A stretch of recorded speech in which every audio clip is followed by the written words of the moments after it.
My name is Chelsea, and I started working when I was 16. Not because I wanted to, because I had to. My parents never seemed to have money for me, but somehow always had plenty for my sister Lily, who's 6 years younger than me. I remember the day I decided enough was enough. I needed new shoes for gym class. The soles of my old ones were practically falling off. When I asked my mom for money, you'd think I was asking for a diamond necklace. Chelsea, do you think money grows on trees? Mom sighed, reluctantly opening her wallet. Here's $30, make it work. $30, for gym shoes. I tried not to show my disappointment. Later that same day, I watched as my parents took Lily shopping. She came home with 3 new outfits, a stuffed unicorn, and a fancy electronic tablet for educational purposes. I did the math in my head, they'd spend at least $300 on her in one afternoon. It wasn't a one-time thing either. When I needed money for a school field trip, Dad made me explain exactly what educational value it had before handing over the cash with a lecture about responsibility. Meanwhile, Lily would throw tantrums in toy stores and walk out with whatever she wanted. My friend Emma's parents owned a coffee shop called Been There, Done That. One day while doing homework there, I overheard them talking about needing weekend help. I didn't even hesitate. I could work for you, I said, surprising even myself with my boldness. They hired me that day. I worked after school and on weekends. The pay wasn't much, minimum wage plus tips, but it was mine. I didn't tell my parents. I knew they'd somehow find a way to take it from me. For 2 months, I worked and saved. I bought myself new shoes, clothes, and even started a small savings account. For the first time, I felt a sense of control over my life. Then came the day it all blew up. Mom and Lily walked into the coffee shop on a Saturday afternoon. I was behind the counter, making a latte. The look of shock on Mom's face would have been comical if I hadn't been so terrified. "Chelsea, what are you doing here?" she demanded. "I work here," I said simply, continuing to make the drink, have for 2 months now. Mom didn't order anything, she just stared at me, took Lily by the hand, and left. I knew dinner that night would be interesting. When I got home, both my parents were waiting at the kitchen table. The interrogation began immediately. "Why didn't you tell us you were working?" Dad asked. I shrugged, "I didn't think you'd care." "Of course we care," Mom said, though her tone suggested otherwise. "How much are they paying you?" When I told them I made about $400 a month between wages and tips, I saw something change in their expressions. It wasn't pride, it was calculation. "Well," Dad said, clearing his throat, "since you're living under our roof, eating our food, using our electricity, I think it's only fair that you contribute. Half of what you make should go to household expenses." I stared at him in disbelief. "What?" "Lily needs new winter clothes," Mom added, "and we were thinking of signing her up for dance lessons. Those aren't cheap, you know." That's when I understood. This wasn't about me contributing to the household, this was about them taking my money to spend on Lily. "No," I said quietly, "it's my money, I earned it. I'm not giving you half of it for Lily's dance lessons." After that night, things changed. My parents did the bare minimum required by law. They fed me, bought me the cheapest clothes possible when I absolutely needed them, and kept a roof over my head. Otherwise, I barely existed to them. When I had a choir performance at school, they didn't show up. When I won an essay contest, they didn't congratulate me. It was like I'd been demoted from daughter to houseguest, and not a welcome one. Thankfully, I had my grandmother, Eleanor. Dad's mom was nothing like him. She started coming to my school events, cheering louder than anyone else's parents. She'd take me shopping occasionally and listen to my problems over ice cream sundaes. By senior year, I was working nearly full-time hours on weekends and after school. I'd saved almost all my money, applying for every scholarship I could find. I knew college was my ticket out. On graduation day, my parents showed up for exactly 5 minutes. They took a couple photos, then Dad checked his watch. "We promised to take Lily to the movies, she's been so patient sitting through this." They left before my name was called.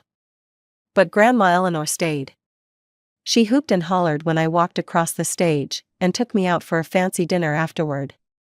2 weeks later, at a rare family dinner, I decided to share my news. I got into State University. I start in August. We can't afford college, Dad interrupted, not even looking up from his plate, not with Lily's private school tuition. The smugness in his voice told me he'd been waiting to say those words for years. I smiled. I don't need your money, I got a full scholarship, everything's covered. Their forks froze midway to their mouths. Well, Mom finally said, that's nice for you. Then, as if my news meant nothing, she turned to Lily, tell Chelsea about your science project, honey, she won first place in her grade. As Lily launched into a detailed explanation of her volcano made entirely of store-bought materials, that Mom had probably assembled herself, I realized I felt nothing. No anger, no disappointment, just nothing. The next day, I packed my bags and moved in with Grandma Eleanor. She welcomed me with open arms.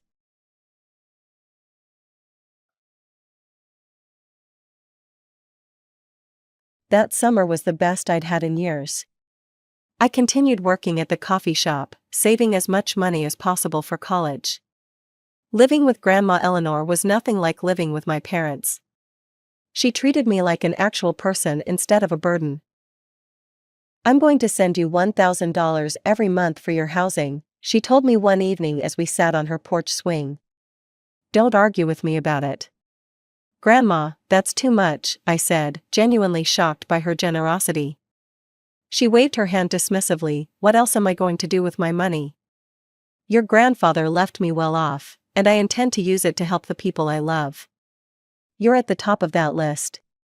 In August, I packed up my car and headed to State University.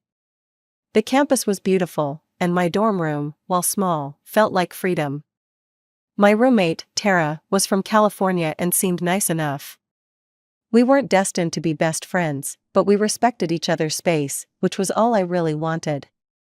During my 4 years at college, I called Grandma Eleanor twice a week. My parents? They called maybe once a month, and the conversations were always the same. How are your classes? Mom would ask. Fine, I'd reply. That's nice. Did I tell you Lily made the honor roll again? They never visited, not once. When Parents' Weekend came around, I'd hang out with my friends whose families couldn't make the trip either. We called ourselves the Orphan Club and made it a tradition to go out for fancy dinners that weekend. I majored in business with a focus on financial management. I worked hard, graduated with honors, and immediately started job hunting. The thought of going back to my hometown never crossed my mind until I got an offer from Apex Financial, one of the top firms in the region. Take it, my advisor said when I told her about the offer. They rarely hire new graduates, someone there must have been really impressed with your resume. So I moved back to my hometown but made sure to find an apartment far from my parents' house. I couldn't afford anything fancy, but it was mine. I didn't call to tell them I was back. Why would I? They hadn't even acknowledged my graduation. Grandma Eleanor, of course, was thrilled I was nearby again. Now I can fatten you up properly, she joked when she visited my new place, bringing enough home-cooked food to last me a week. My job at Apex was challenging but rewarding. I started as a junior financial analyst, which basically meant I did all the grunt work no one else wanted to do. I stayed late, came in early, and volunteered for the projects others avoided. After 2 years of nonstop work, I got my first promotion to senior analyst. With it came a nice salary bump, my own office, and more responsibilities. Instead of slowing down, I worked even harder. Mr. Thompson, the department head, called me into his office one day. Chelsea, I'm putting you in charge of the Richardson account. My heart nearly stopped. Richardson Enterprises was one of our biggest clients, known for being particularly demanding. Are you sure? I asked. Absolutely, you've earned this chance, don't mess it up, he smiled, but I knew he was serious. For the next 3 months, I lived and breathed the Richardson account. I redesigned their entire investment portfolio, finding ways to increase returns while reducing risk.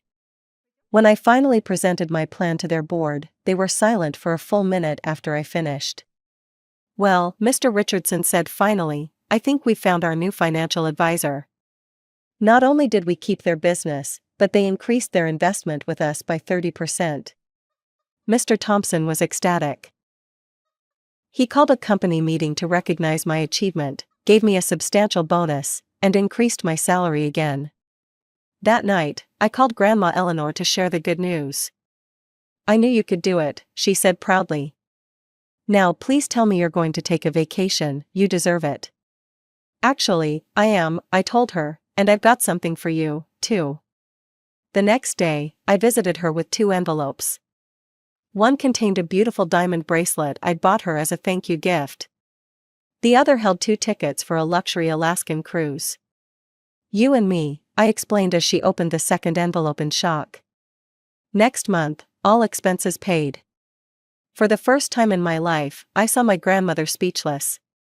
Our cruise was incredible: glaciers, whales, northern lights, we saw it all.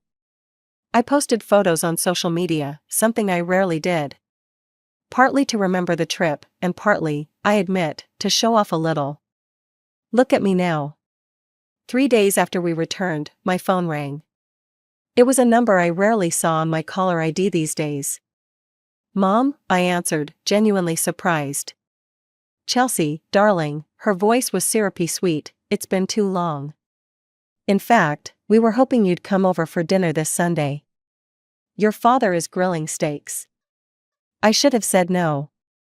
I knew there had to be a reason for this sudden interest in my existence after years of near silence. But curiosity got the better of me. "Sure," I said, "what time?" 6 o'clock, and Chelsea? "We're so proud of you, honey. We always knew you'd do well." The lies were so blatant I didn't even bother responding. I just told her I'd see them Sunday and hung up. That Sunday, I drove to my parents' house feeling strangely detached. The house looked exactly the same faded blue paint, same flower beds that Mom obsessed over, same basketball hoop that Dad had installed for Lily, not me. I'd never been athletic enough for his tastes. Mom opened the door before I could knock, her smile wide and welcoming. Dad stood behind her, actually looking happy to see me. It was disconcerting. "Chelsea," Mom hugged me tightly, "you look fantastic. So professional and successful." I returned the hug awkwardly, "Thanks." They ushered me inside, offering drinks and appetizers like I was an honored guest instead of their daughter. The conversation was unnervingly pleasant, focusing on neutral topics like the weather and local news.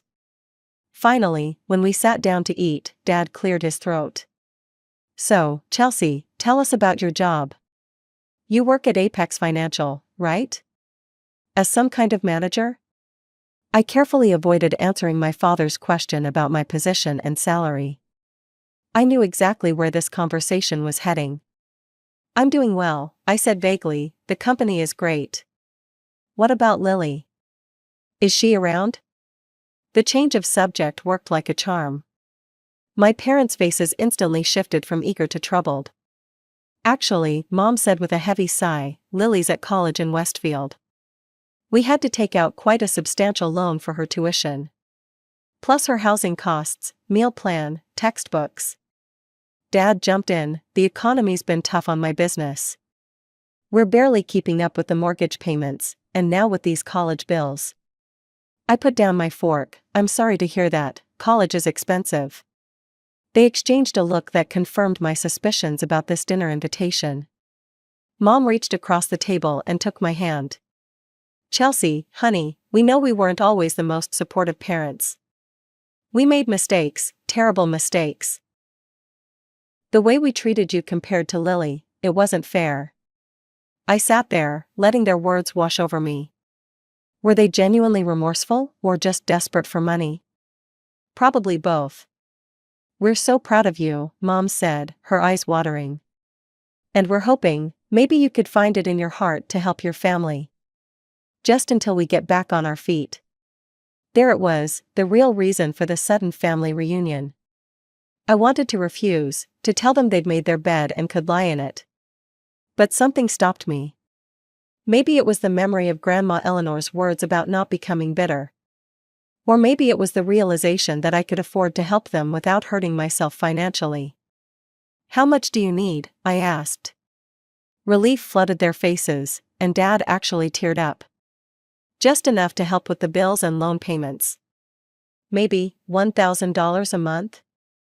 I nearly choked on my water. That was a significant sum, the same amount Grandma had given me for housing during college. But my recent promotion and bonus meant I could manage it. "I can do that," I said finally. "I'll set up a monthly transfer." They both burst into tears, thanking me profusely. I felt nothing, no warmth, no reconnection, just a vague sense that I was doing the right thing despite them not deserving it. When I told Grandma Eleanor about my decision the next day, she surprised me by approving. "You're a better person than they are," she said simply. "That's something to be proud of." Over the next few months, I saw my parents more frequently. Occasional dinners, sometimes with Lily when she was home from college. She hadn't changed a bit, still self-centered, still treated like a princess by our parents. But what struck me was her appearance. Her clothes were designer brands, her nails professionally done, and she sported a new MacBook and iPhone. I didn't mention it.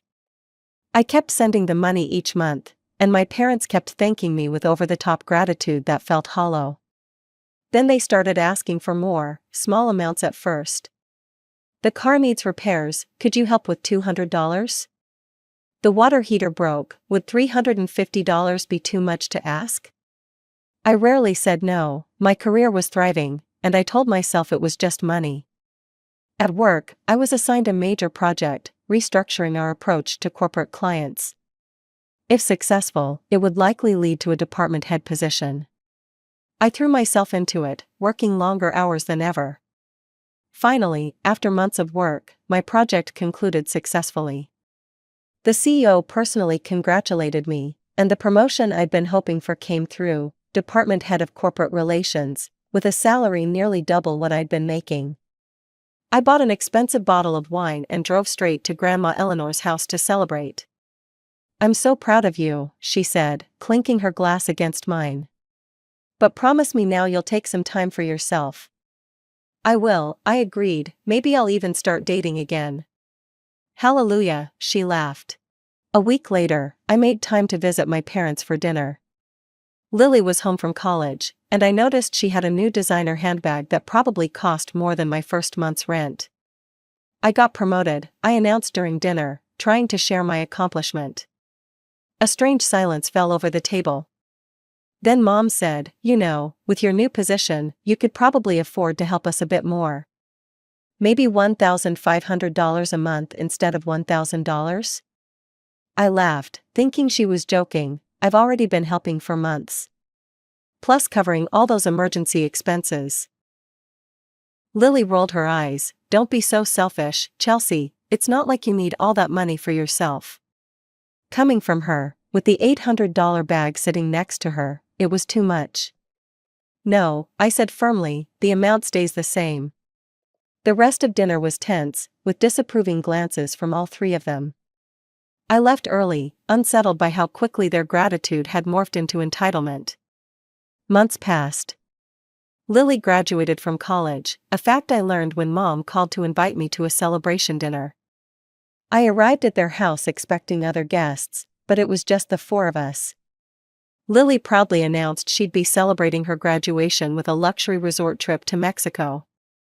Mom cleared her throat. "We were hoping you might pay for Lily's trip as a graduation gift." I stared at them in disbelief. "Excuse me?" "It would mean so much to her," Dad added, "after all her hard work." Lily nodded eagerly. "It's only $14,000 for the package I want." I put down my fork. Lily hasn't earned a single dollar in her life. Why would I spend that kind of money on her vacation? "If you don't help your sister," Mom threatened, "don't consider yourself part of this family anymore." I looked at them, my entitled sister, my manipulative mother, my weak father, and felt nothing but release. "Fine by me," I said calmly, "and by the way, I'm stopping the monthly transfers too. You can figure out your own finances from now on." As I walked to my car, I heard them calling after me, but I didn't look back.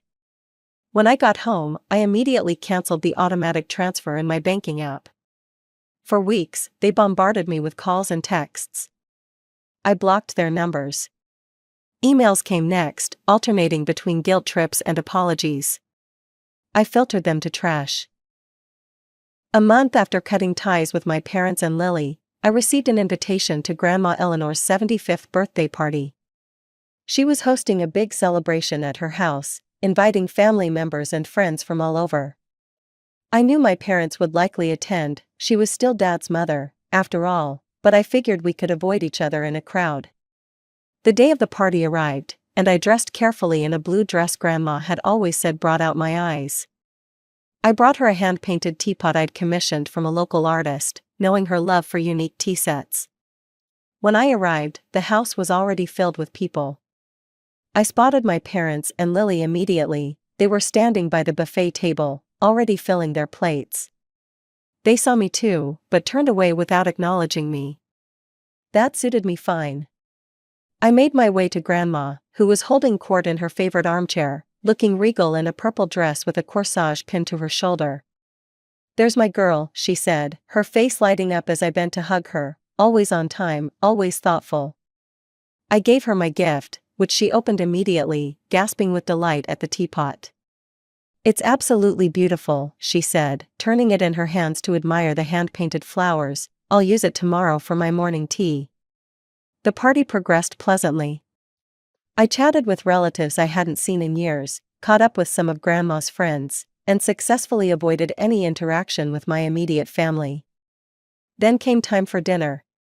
The meal began cordially enough, with everyone passing dishes and making small talk. When the main course was served, people began offering toasts to Grandma. My mother stood up, wine glass in hand. "To my wonderful mother-in-law on her 75th birthday. You've always been a beacon of wisdom in our family, and we're so grateful for your guidance over the years." Her words were pretty but hollow, and I had to suppress an eye roll. Then, to my horror, she turned in my direction. "And while I have everyone's attention, I'd like to address something. My daughter Chelsea has recently decided that family isn't important to her. She's turned her back on us despite her financial success, refusing to help her own sister with a simple graduation gift." A shocked silence fell over the table, my face burned with embarrassment and anger. "Linda," Grandma Eleanor said sharply, "this is hardly the time or place." But I'd had enough. I stood up, my chair scraping loudly against the floor. "Since my mother has decided to air our dirty laundry at Grandma's birthday dinner, let me set the record straight." I looked around the table at the uncomfortable faces. For the past 3 years, I've been sending my parents $1,000 every month because they claimed they needed help paying off Lily's college loans. Dad's cousin Martin, who worked at the state university board, frowned and put down his fork. "That can't be right. Lily received a full scholarship through the Legacy program. Your father made sure I knew about it when she was accepted. Her tuition and housing were completely covered." The table went utterly silent, all eyes turned to my parents, whose faces had drained of color. I felt like I'd been punched in the stomach. All this time, they'd been lying to me? I suddenly understood why Lily always had designer clothes and expensive accessories while supposedly struggling through college on our parents' limited budget. They weren't using my money for her tuition, they were using it to spoil her, just like they always had. "Is this true?" Grandma Eleanor asked, her voice dangerously quiet. My father stammered, "It's not what it looks like." "What exactly is it supposed to look like?" I found my voice, shock turning quickly to rage. "You took $36,000 from me under false pretenses. You made me believe I was helping with education costs when you were just funding Lily's lavish lifestyle?" My mother tried to recover. "We needed that money for other things, the house, bills." Grandma Eleanor slowly stood up, her small frame suddenly imposing. "Robert, Linda, I think you should leave." "Mom, please," Dad began. "No," her voice was firm, "you lied to your daughter, you took advantage of her success and generosity, you are no son of mine right now." She turned to Lily, who was staring down at her plate. "And you? Did you know about this?" Lily's silence was answer enough. All of you, out of my house, Grandma continued. And Robert, you should know that I will be revisiting my will. I have no intention of leaving anything to people who would behave this way. My parents and Lily left quickly, my mother in tears, my father red-faced with shame. The party dispersed soon after, guests making awkward excuses to leave early. I stayed to help Grandma clean up, both of us working in contemplative silence. I'm sorry, I finally said, I ruined your party. Nonsense, she patted my hand, you didn't ruin anything. They did that all on their own. In the weeks that followed, Grandma told me my parents called her constantly, begging forgiveness and pleading with her not to change her will. She was unmoved. I already changed it, she informed me one afternoon over tea, served in her new teapot, everything's going to you now. You're the only one who's shown real character in this family. I sipped my tea, feeling sad but relieved, I never wanted it to come to this. Neither did I, she sighed, but we can't control other people's choices, Chelsea. We can only control our own. I haven't spoken to my parents or Lily since that day. Occasionally, I see their names pop up on my phone, but I never answer. Whatever they have to say, it's too late.